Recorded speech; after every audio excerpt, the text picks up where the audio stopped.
joining us from Notre Dame, one of the top quarterbacks available in this draft. I ran into him at the DirecTV Bash at the Super Bowl. It was fun chatting with him for just a couple of seconds, so I can only imagine these next few minutes will be great, talking to the head and body of DeShone Kizer all at once here on the Rich Eisen Show. How are you, DeShone?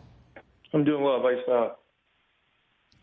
I'm good. Thanks for coming on the show. I just wanted to talk about the line right off the bat right here, and in a way some of the heat that you're getting for the comment that you made. Personally, I didn't have any issues with it. You're a quarterback in a confident position, expressing confidence. What did you mean when you made your comment that you thought that you had the mind of Tom Brady and a body like Cam Newton? Well, I mean, the conversation I was having was just talking about the potential and the goals that I had into heading into the NFL. And when I made those comments, I was more referring to, the people that I'm going to try to model myself after. And the way that Brady was able to prepare and his understanding of his offense and his defense, and then obviously the freakish size of Cam Newton is something I would like to get myself to one day, and those are the goals that I have, later down the road. And the last comment of why can't I be the greatest is just more of, why play this game if you're not going to try to be the greatest as a play. I'm motivated to try to be as good as I possibly can later. Who have you been visiting with? Can you drop some teams that you've personally gotten a look-see from, DeShone? Pretty much all the teams that everyone expects. From Kansas City to Arizona to Cleveland to Chicago, all those teams who are in need of quarterbacks have showed some type of interest. If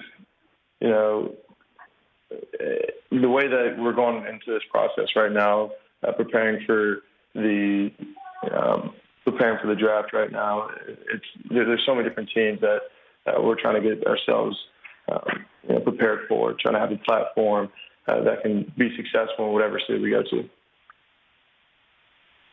What have you found to be, I guess, the most enlightening part about this process to get you ready for the draft and your professional career? It's just been fun. It's awesome. We've been preparing for this day for quite some time now. It's been such an awesome process trying to learn to become a professional. I mean, right now, I'm down in the secret lounge out in Philadelphia with my mom, trying to prepare myself for this awesome journey, and obviously all the work that's gone into it while I was in out in Orange County preparing, and then at Notre Dame is all going to come to a point tomorrow where we figure out which team I'm going to be able to go play for and try to get back to win football games the way I know I can. I just want to make sure that folks understand you're at the P&G VIP style lounge on behalf of Secret, that it's not like some sort of hidden bunker that you'll be spending at the draft with, exactly. Dick Cheney or stuff like that. But in terms of this process, I mean, I was personally surprised that your coach, Brian Kelly, said that you should have stayed in college, that anybody, he said he's not being critical of you, that anybody shouldn't have just 2 years of college before going into the National Football League. It surprised me. Did it surprise you to hear those comments, DeShone?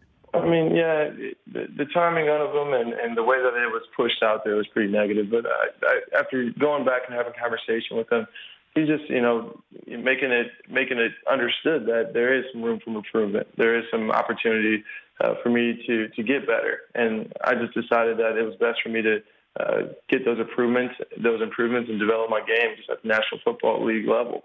I'm in a position now where I get to do this as my job and spend time with this every day and do whatever I can to become the best quarterback I possibly can. But instead of doing it at Notre Dame for another 2 years, I'm just going to have to do it in the NFL. Right. And so you and Kelly have, would it be appropriate to call it cleared the air? Did air needed to be cleared? No, there's no air that needed to be cleared at all. This is a situation in which, my college coach had planned to be developing me into the best quarterback I could possibly be for 4 to 5 years when I stepped into the situation. And that's the same idea he had in his mind now when I made this decision to cut that time short. That comment that he did make was something that he made to me when we sat down and I made a decision to leave. He was completely supportive of the decision to leave. He just, expressed that there is some room for improvement, and 2 years in college could help that improvement in my development. But for me, I decided that after, evaluating myself, the personal development that I need, I can do it at the next level. What was the strangest question you were asked during the interview or the combine process, DeShone? I didn't get any of the exotics. I was kind of disappointed. There's so many teams out there there's so many things that my agency and stuff want to prepare me for as far as being able to answer those exotic questions. But all the questions I had to answer are pretty straightforward. I mean, everyone's biggest question mark on me was obviously going 4-8 and how to, how I was going to be able to transition that into the NFL. So no one really got into those funny questions.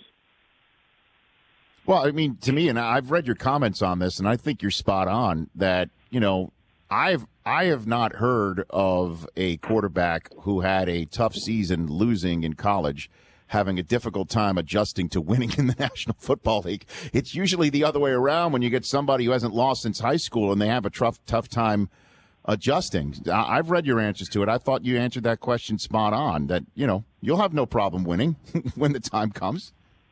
Right, absolutely. The way that the draft is set up, obviously, is those quarterback-needy teams.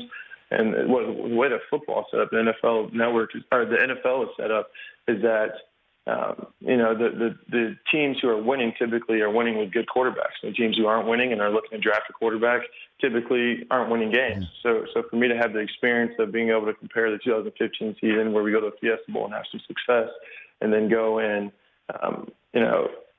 into the 2016 season and go 4-8 and not have the same success, I'm able to kind of compare the two seasons and determine, what type of culture and what type of leader I need to be to get back to winning. So I think it's going to be a great asset for me moving forward into the NFL. Well, so you're with your mom, Mindy. Who else you got there at the secret lounge that you're referring to there? Just with my mom. A little pampering up. She's one of my biggest fans. She's been supporting me for nice. So long, and has been on my side and been kind of my sounding board through all of the ups and downs at Notre Dame. As much as I go through the adversity that I've been going through in the last couple of years, she's been right there with me going through it. It's kind of ironic that I'm down here in this P&G VIP lounge because the whole concept behind Secret is how it's stress tested and its clinical strength formulas are able to help people who use it go through those stressful moments, and we've gone through quite a few stressful moments ourselves at Notre Dame. So it's been awesome. Well, hopefully the stress of this whole process, if there's been any, I know you said you had fun, but it's just a stressful wait, and hopefully that wait comes to an end for you tomorrow night, and you get to go on to the pros, and I'll have you back on talking about that. That'd be awesome. Look forward to it. You take care, DeShone. Thanks for calling in the show. That's DeShone Kizer. The Rich Eisen Show, weekdays at noon Eastern on Audience.